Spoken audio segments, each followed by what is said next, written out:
Well, again, just want to welcome all of you that are here, that are in the room, for those that are watching online, or for those that are listening. If this is your first time, just so glad that you are visiting. And the thing that we're talking about throughout this month taps into the core of who we are, because we are a growing community. We are less than 2 years old, but we launched this less than 2 years ago for the purpose of affecting spiritual and social change in our community and in this world, that we would affect change in people's lives and helping people become spiritual and social change makers in this world.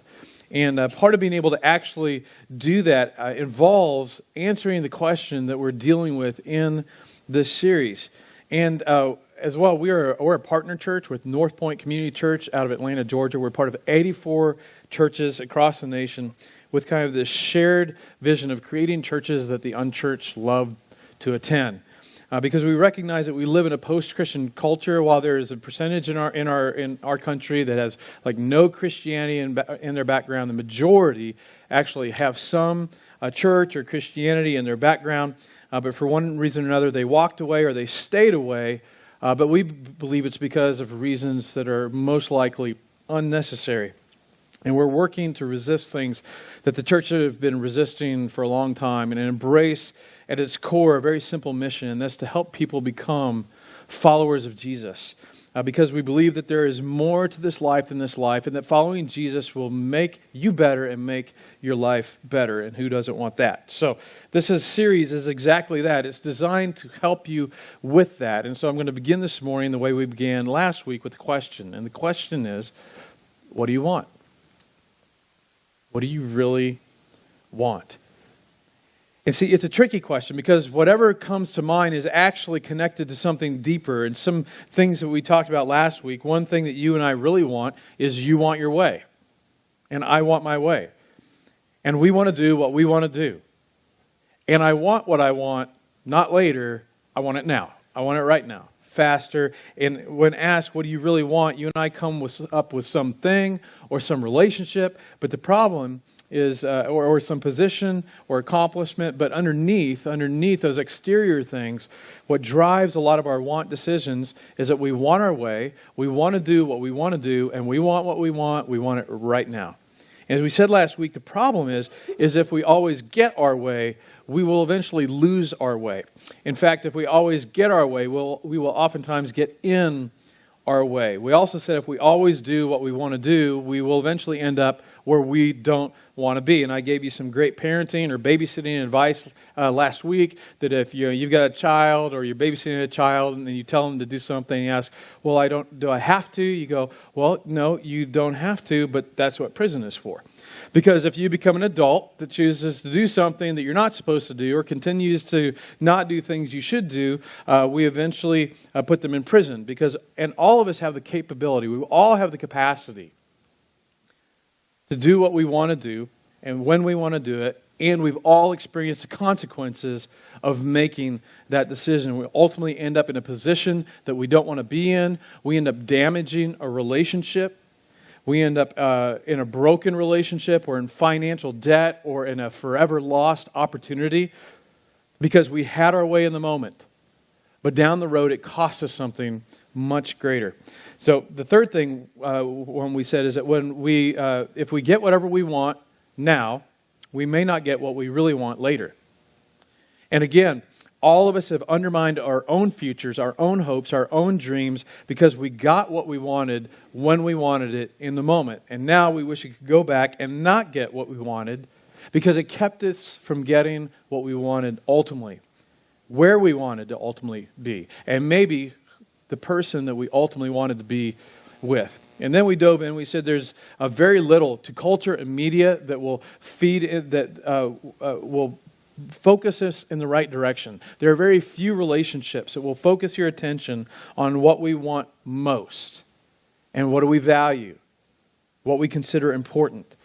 That in the periphery vision of what I want now, what I want today, who I want to date today, the job that I want now, what I want to purchase now, the income that I want now, where I want to live now, what I want my significant other to act like, or what I want my kids to act like. All those wants Lurking in the periphery vision is what we want most, what we ultimately value. For example, relationally, if I were to say, what do you want relationally? You know, for some of you, you're single. You can say, well, I want to get married. Okay, but what is it that you want most? What is behind I want to get married? Or, you know, you want to look or feel a certain way. Well, why? Or I want to date someone. And if you're single, you should want to date someone. If you're married, you should want to date someone, your spouse. But if you're single, it's okay. You should want to date someone. But what's behind that? What is it that you want at the core of it, relationally? What is it that you want most and why? What do you really want financially? Well, I want to be rich. Well, good. I want you to be rich. I want you to get rich too and invest more in what we're trying to accomplish in this community and fund an entire year of Project Laundry, would just be $6,000, by the way. But what do you really want financially? Why do you want to be rich? And it goes deeper. What kind of person do you really want to be? And this is really important. We're going to talk about this next week. What do you want to be known for? I mean, you may have some educational or financial or career or marketplace or relational goals, but who do you want to be? And see, this is a question we rarely ask because this is a value question. It's about your legacy. Now, when most of us hear the word legacy, we think, well, that thing after we die, you know, what we're remembered for. But that's not the kind of legacy I'm talking about. You know, if you're a high school student, see, I know this. Eventually, you're going to graduate. And people are going to either say good things or bad things or no things about you. What's your legacy going to be in school? College student, fraternity, sorority. You're going to leave at some point. And they're going to say good things or bad things or no things about you. What do you want your legacy to be? You know, for those of us that are parents, eventually, whether you believe it or not, your kids are going to leave home. And what do you want them to say when they're telling the story to their fellow college students or to other people about what it was like growing up in your home? What do you want them to say about what it was like growing? What do you want your legacy to be? That's your legacy. When you leave your current job, because maybe you're leaving to go to a new job, or you're retiring, maybe you're laid off, maybe you're let go. What do you want said about you once you leave? Because they will have good things, bad things, or no things to say about you. That's your legacy. See, these are the kind of deeper issues than the value questions that should drive us past our surface wants that we all have, that we all deal with on a daily basis. Surface wants that are leveraged relentlessly every day by a marketing machine that capitalizes on surface wants. And it even makes us realize there's things we wanted we didn't even know we wanted. Suddenly there are things that we needed we didn't even know we needed them. And they just tap into and create this, you know, how unsatisfied you are because you don't have or you don't possess or you need more of and you need it now for 0% interest and 894 low payments. So here's where we landed last week. We will never get what we really want until we discover what we want most, what we really value. And we're going to dive deep into this next week, and here's why.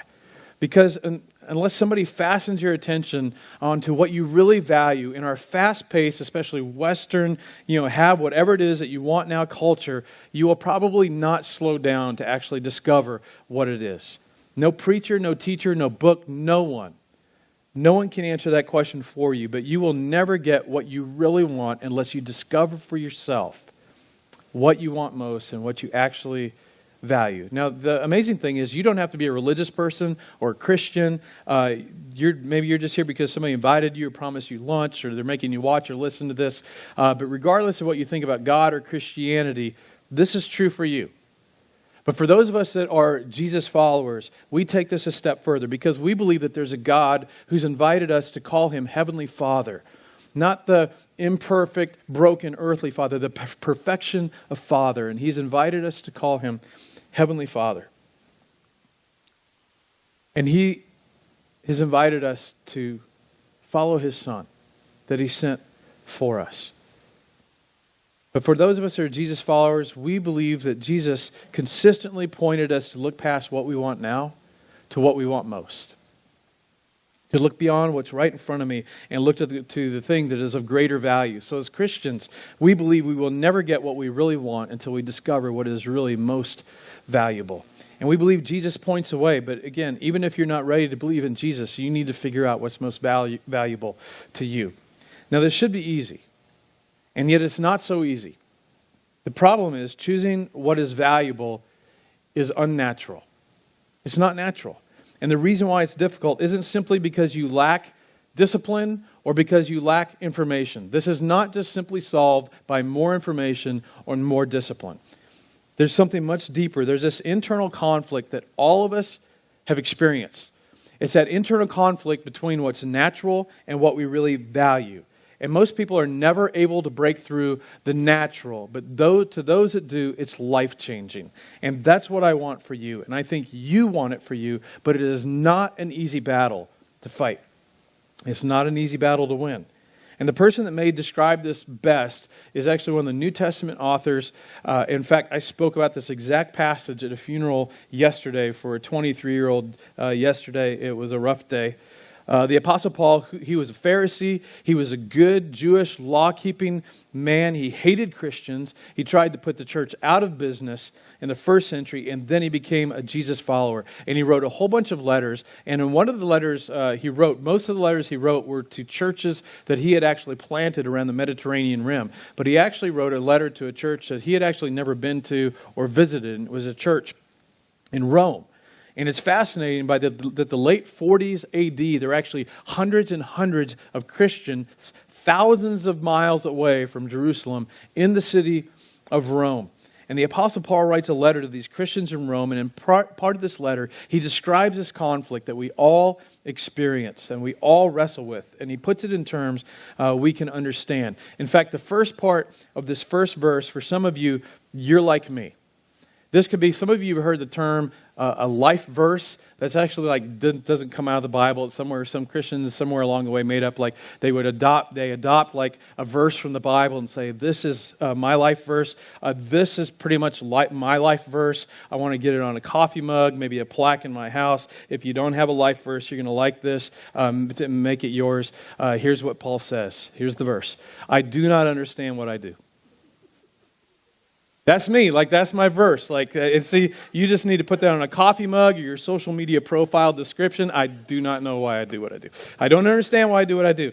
Now, even if you don't like the Bible, you can relate to that part because that part is true and you know it's true. Because every single one of us, we don't have to think back very far.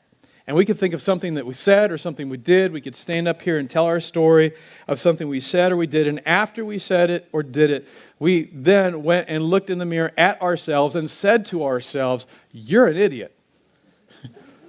We look in the mirror at ourselves and say, what were you thinking? Why did you do that? Why did I do that again? Why did I say that again? Why did I eat that? Why did I eat more? Why did I sleep in? Or why did I call her? Why did I say yes? Why did I agree? Why did I, charge that? I do not understand why I do what I do. But think about it. Why not? Why don't you do what you want to do? What's wrong with you? What's wrong with me? That's the point of today's message.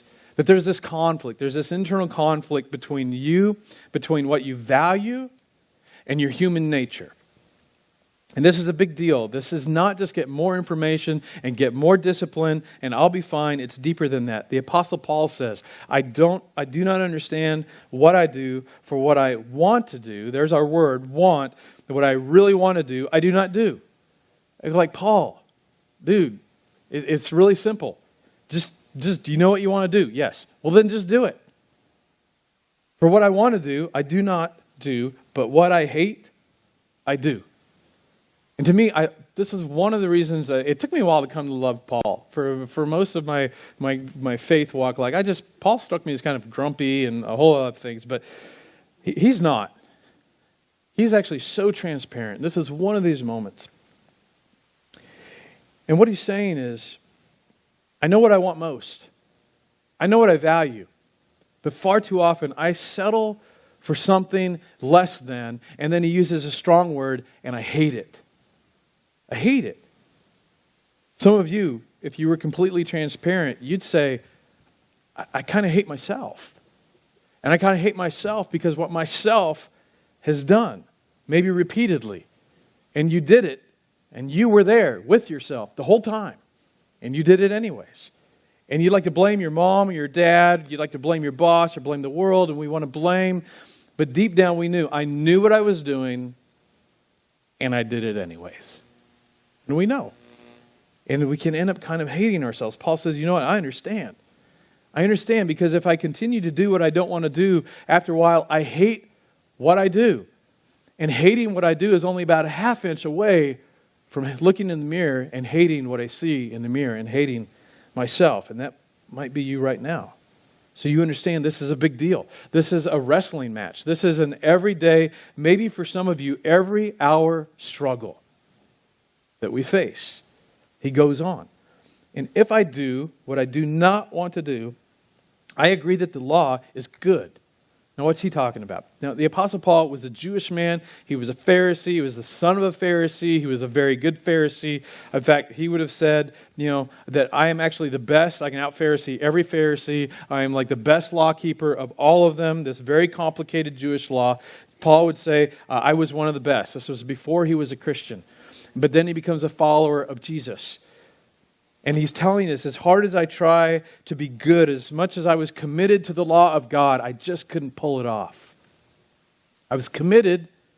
I knew what I really wanted, to be good, but I just couldn't do it. And now Paul was thinking about Jewish law, but for us, let's just think in terms of just a general sense of right and wrong that we all live with every single day.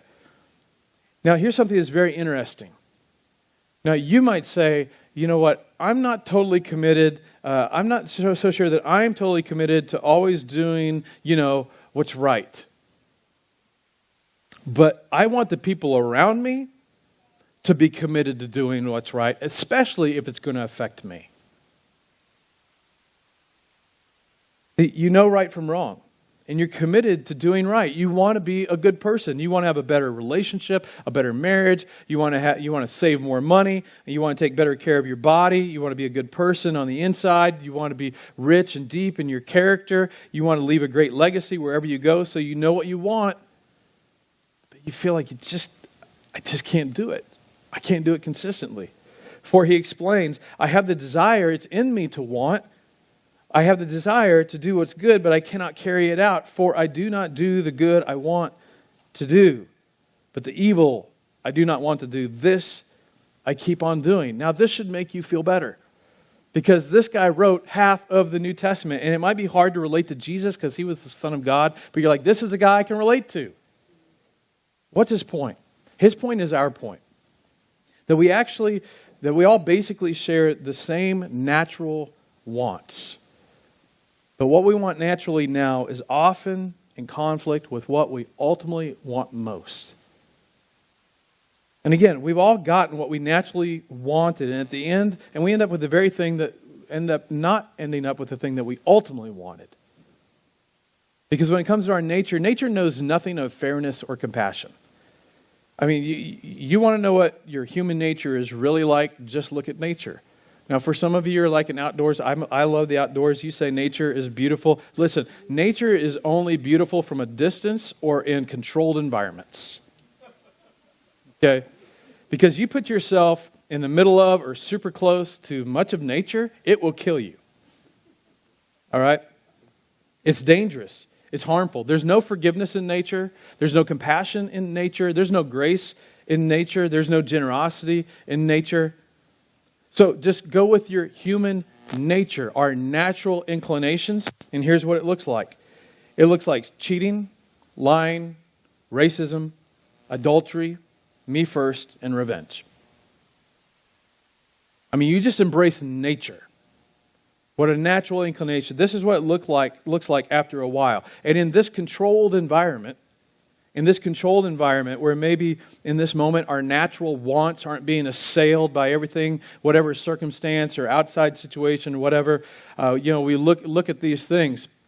And in this controlled environment, we go look at that and go, yeah, I see how anything on that list could destroy a relationship, could destroy a future relationship, could destroy a job opportunity, could destroy a career, could destroy college or future education opportunity.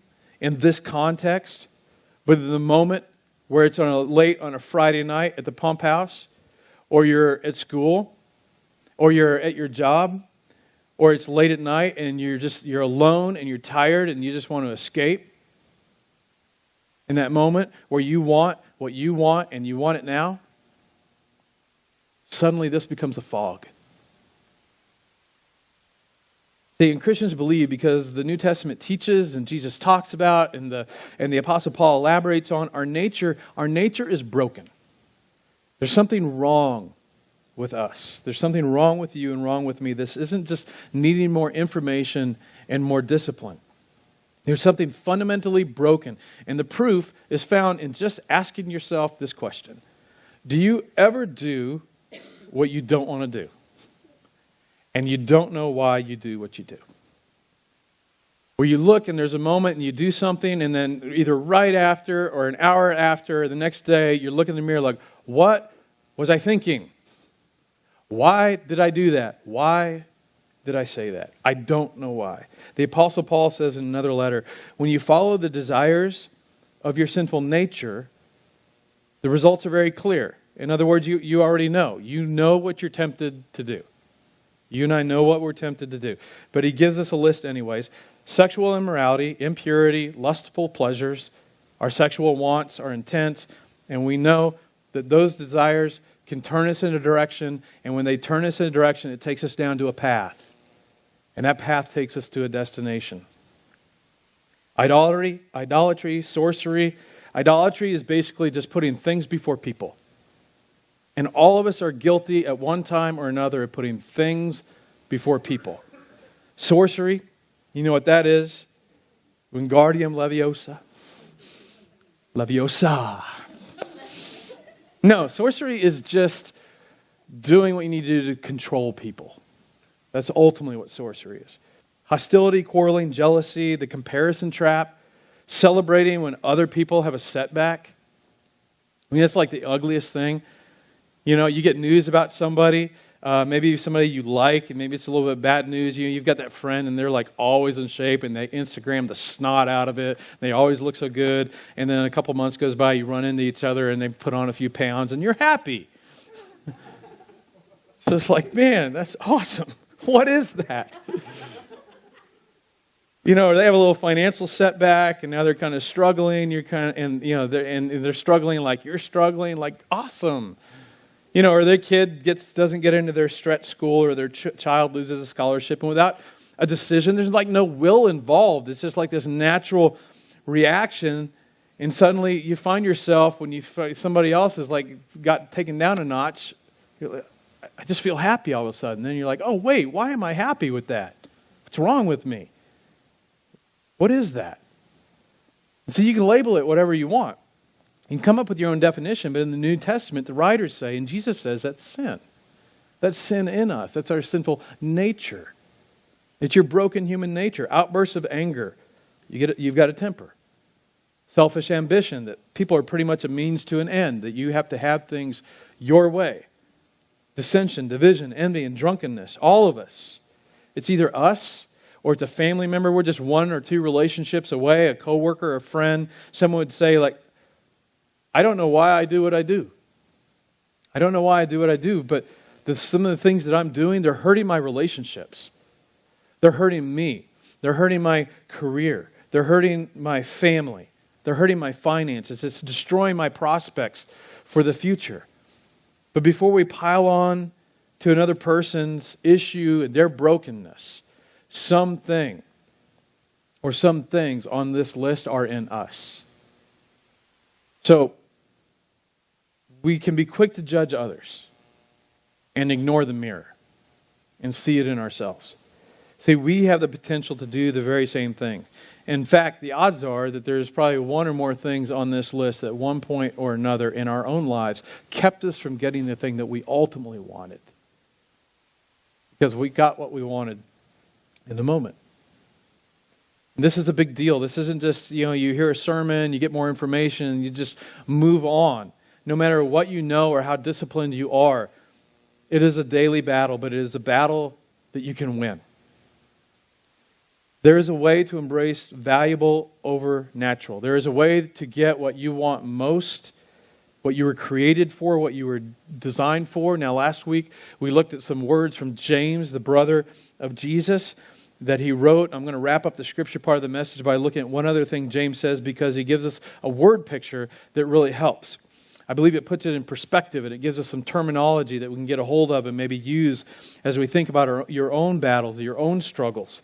James says, but each person is tempted when they're dragged away. Now, this is an imagery that we can read right past in the book of James. We don't think about it because very few of us have been dragged away, at least as adults. I know I got dragged away a lot as a toddler, but dragged away from anything, especially as an adult. And the picture here is of somebody trying to do the right thing, trying to engage in something the right way, trying to respond in the right way, trying to develop a good habit, a good pattern of behavior. They're trying to embrace value, embrace what's really, really important, what they really want ultimately, and then something comes along and drags them away. And so for me, the imagery that comes to mind is when I was in North Africa for about 2.5 weeks doing some work on a hospital that my friend was building in Ghana. And there was a day we decided to take a break from all the work and drive a few hours and go to the beach in Accra. And so we go to the ocean, we're on the beach, but my friend, who's leading this whole thing, he will not step foot in the water. And so I start asking him, what's going on with this? And he tells me a story that when he was a boy, that he and his friends had made a trip to the ocean. And on that particular day, what they didn't realize is that the rip current was violent that day. And he got in the water, and before he knew it, he was about 1 mile to 1.5 miles out at sea.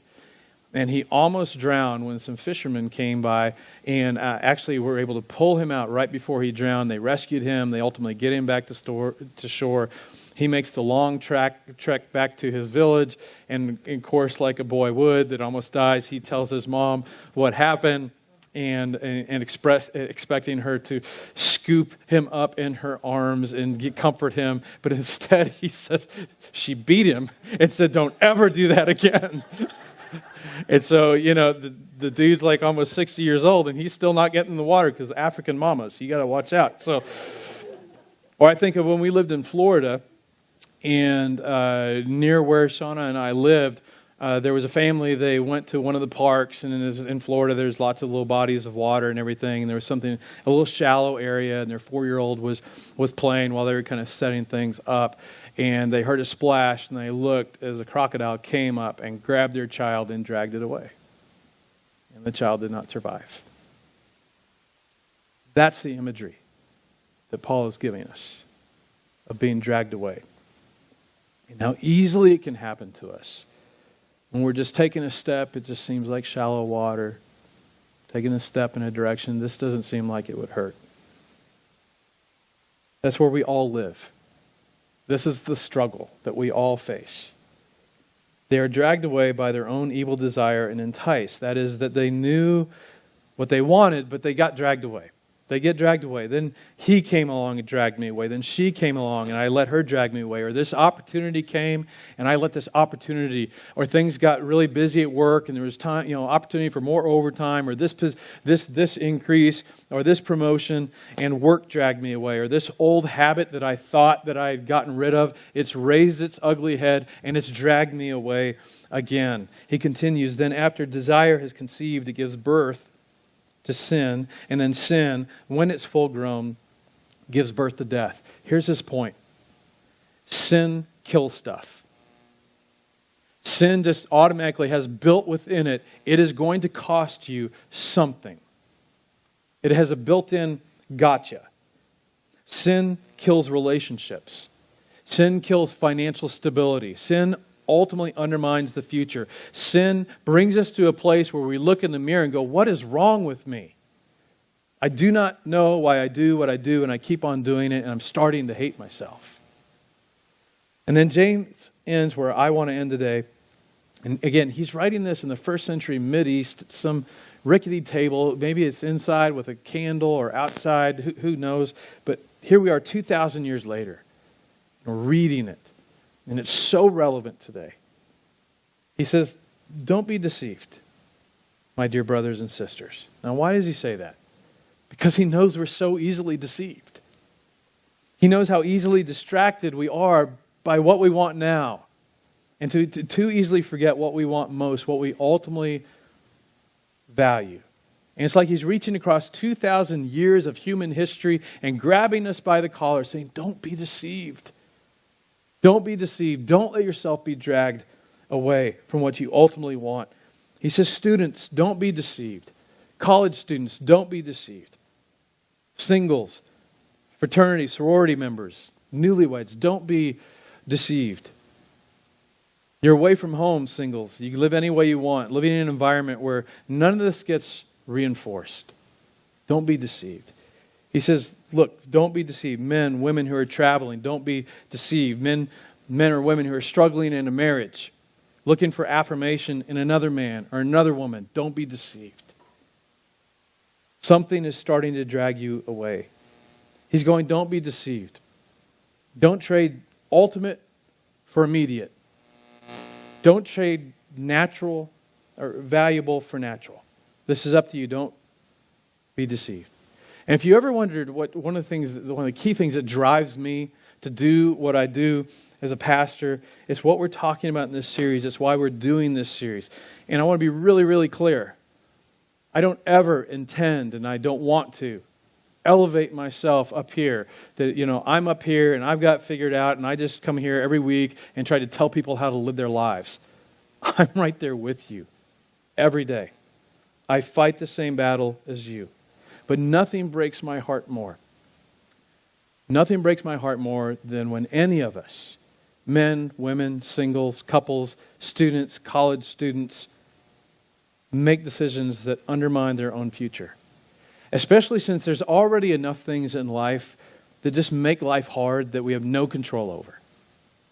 There are going to be things that make your life difficult. There are going to be things that make your marriage difficult, or your dating life difficult, or your engagement difficult, or difficult before you graduate or after you graduate. There's plenty of things in life we have no control over. Why would we choose to undermine our own futures by opting for what comes natural over what we ultimately value? Years ago, I grabbed full-time ministry by the horns. It's beat me up a few times because I desperately wanted to do everything that I could for the rest of my life to help people come to know and believe that God loves them and that God has done something extraordinary in history for you because He's for you, and that following Jesus will make your life in this life better and make you better. It's not just heaven when you die, though that is a pretty awesome thing. And we need His help because we can be our own worst enemy. We can be our own worst enemy. And when people choose natural over what's truly valuable, when people do that, and in my role, I've seen it I've just seen so many instances. And it breaks my heart. When I've seen it in my own life, it breaks my heart, but it drives me. This is why I believe with all of my heart, whether you're a Christian or not, following Jesus will make your life better and make you better at life. Because Jesus will point you past immediate, point you to ultimate. Jesus will point you past what you want now and to what you want most. And even if you're someone you're not even sure about the whole Jesus is the Son of God thing, just take a baby step. Just begin to do some of the things that Jesus teaches us to do. That's what Jesus did. He just went around the whole first century inviting people, just follow me. Just come follow me. And the other thing that drives me is everybody that's walked away from the church or turned their backs on Christianity or has come to see Christianity as some sort of buzzkill. What drives me is to help them discover there's more to it. They may have walked away for reasons unnecessary and to discover God the Father stepping into human history to point us towards something bigger, past our broken intuition and our misguided inclinations. It is the best of best things. And yes, we believe in heaven. And yes, we believe in eternity. But it begins now. That following Jesus makes our lives better now. And again, I'm not the master teacher who's got this all worked out. I'm just running every day like you. Every day. Every single day of my life. Just like every single day of your life, I have to resist being dragged away. But it's worth the battle. It's worth the price that is paid. It is worth it to fix our eyes on something that goes beyond what we want now to what we want most. So, What do you want most? What is most important to you? And do you keep being dragged away from what you actually want by what you naturally want? So here's what I want you to do. Between now and next week, and I know some of you are like me. Some pastor tells me to do something. I'm going to go get lunch and take a nap. But here's what I want you to do. Just take a few minutes and answer 3 questions. You got Sunday afternoon, Sunday evening, before the work week hits tomorrow, the school week hits tomorrow. Here are the questions. The first one is, what do you want most? Say, well, I want a Honda Accord. I say, I want a 2019 black Jeep Rubicon Recon hardtop with a 300-watt Bose sound system and a train horn. I say that out loud because Jesus would use a horn at stoplights when people are so busy on their phones they don't realize the lights turn green.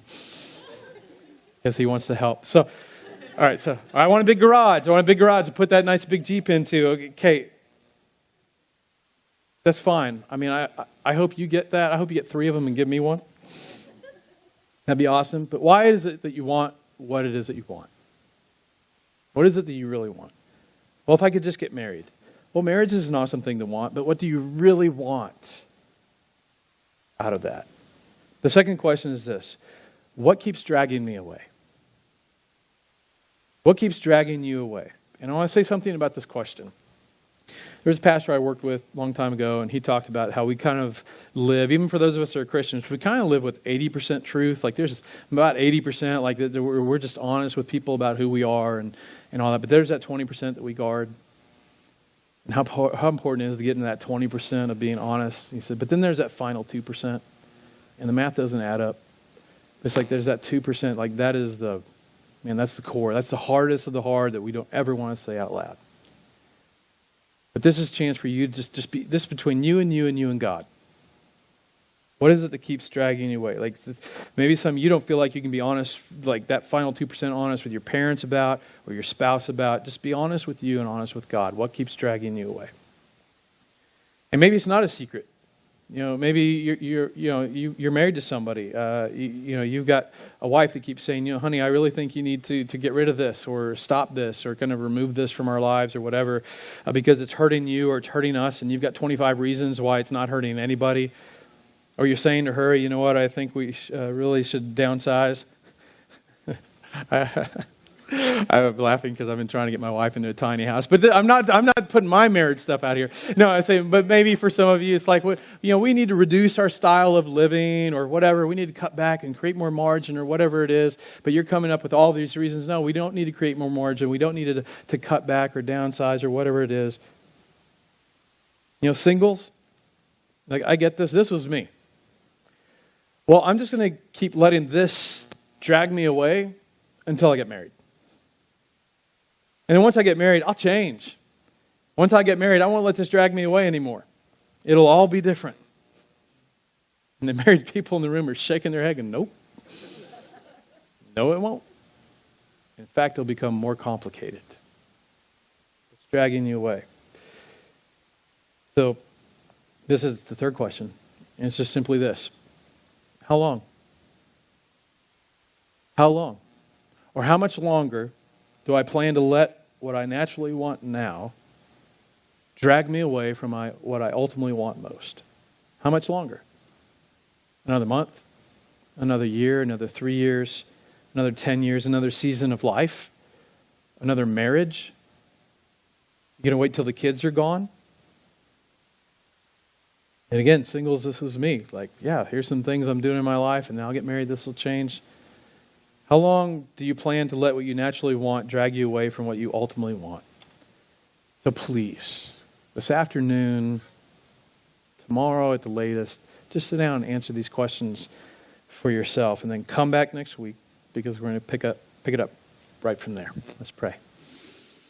Father, I just, every weekend I'm just so grateful for Paul, for John, for those that made the time and the sacrifice that we can't really wrap our minds around to do what they could, the best that they could, to write down words that reflected what Jesus taught, that are just so relevant to us, and for guarding that in the ways that you did so that these documents and letters made it into our hands so that we could learn from them and be encouraged by them and directed by them so that we could turn from the things that are going to harm us and turn towards the things that give life. I pray for every single one of us in this room and those that are listening online. God, we know. We know the answers to these questions. And I pray for everyone that you will not let them rest or relax until they answer these questions, and then you will come alongside each one of us as we begin to do something about it. That we would begin to be more patient and look more long-term in our decision-making, in our choices, in our words, in our actions. And Father, that you would give us the courage to do whatever it's going to take to stop being dragged away. As we're going to have the courage to open up about that final 2% to somebody in our life so that we stop trying to do this alone and continue to fail. Please give us success. And Father, I believe in you. I believe your Spirit comes as our helper to transform us, to make us reflect more your Son and our love for one another and for you and our devotion and how we follow. It's in the name of Jesus I pray. Amen.